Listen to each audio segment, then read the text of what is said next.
So as I've previously stated on videos on this channel, I really liked Civil War. I thought it was great. I have mentioned that I agree with some criticisms of the movie. My last video addressed the idea that Sharon Carter may have filled holes in Zemo's plan, and while I'll admit some of those ideas are a stretch, I do think that point about Sharon Carter telling Steve where to find Bucky does hold up. Anyway, that's not what we're talking about now. I do want to address another criticism I've heard recently about Civil War, and that deals with Spider-Man. Now, listen, he was great, Tom Holland was great, the costume was great, the effects were great, most importantly, Peter Parker was great. The criticism I've heard is just that he doesn't really fit into the story. Like his web shooters, it just wasn't organic. And there are two big problems with the Spider-Man introduction. One, Peter shouldn't want to help Tony. And two, Tony shouldn't want him to. It makes sense that Peter really wants to join the Avengers, but would he be willing to beat up Captain America to do it? And I get Tony wanting to win the fight, but is he really going to recruit a 15-year-old he's never met to help? So I want to propose a couple of slight tweaks to Civil War that I think not only fix those two issues, but add some other fun changes. And if it sounds a little bit like a segment Movie Bob already does, that's because it is a little bit like a segment Movie Bob already does, although it's a little more specific. Either way, subscribe to his channel, he's great. So here's the big change we need to make that makes Spider-Man fit a lot better into Civil War.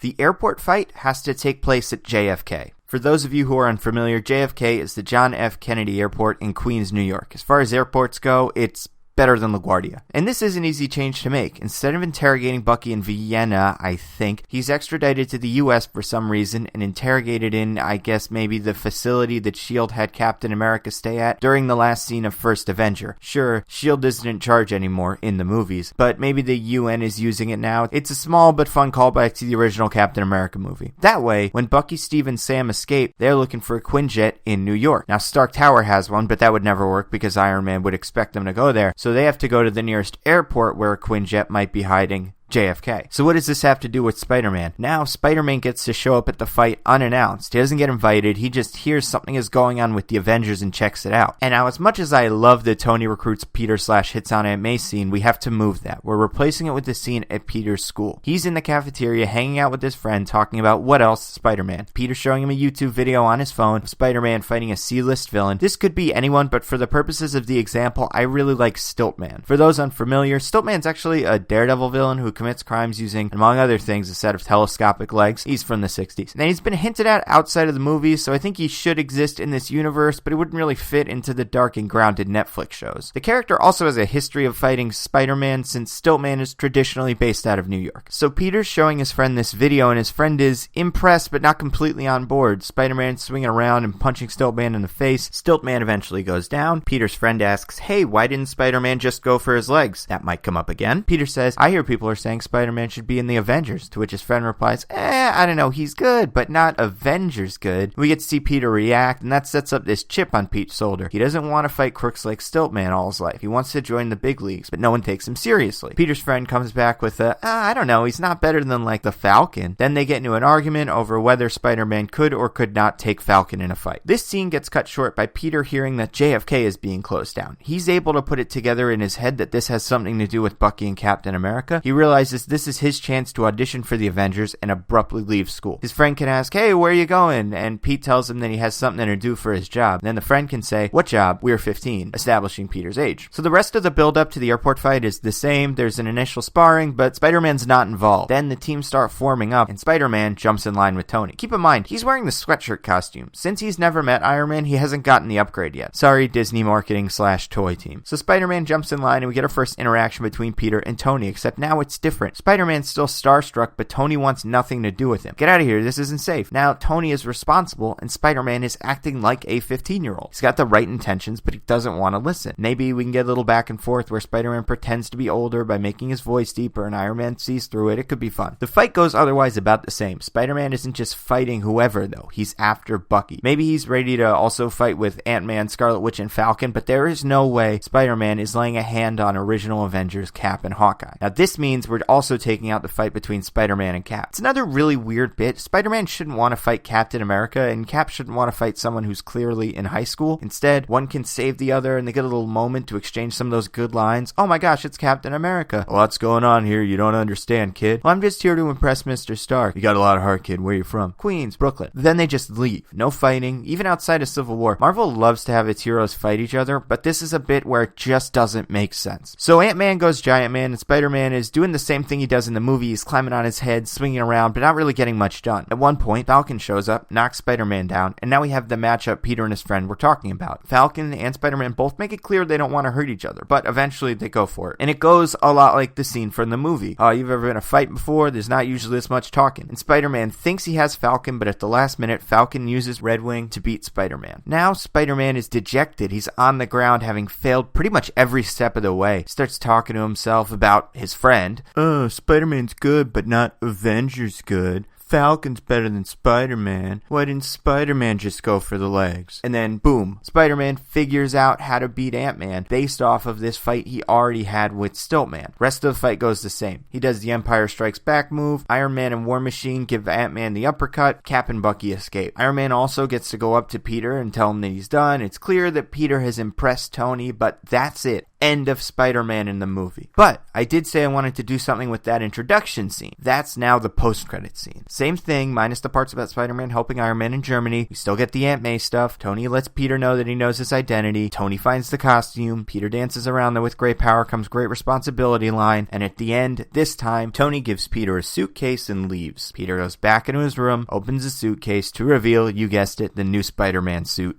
Credits. So like I said, this is just my opinion. I loved Civil War. It was one of the best superhero movies I've ever seen. One of the best action movies I've ever seen. And Spider-Man was great in it. These are just a couple of changes I would make that I think make it work a little bit better. Let me know in the comments if you agree or disagree. Like and share this video with friends of yours that saw Civil War like Spider-Man. I have a podcast called Mad Bracket Status. We make pop culture brackets. It's fun. If you enjoyed the video, give it a listen. We're on iTunes, Stitcher, all that stuff. Subscribe. I make more of these. Go ahead and watch that Zemo Sharon Carter Civil War video if you enjoyed this one. You can follow me on Facebook and Twitter. I'm at Nation of Nando, and that's all I got. See you next time.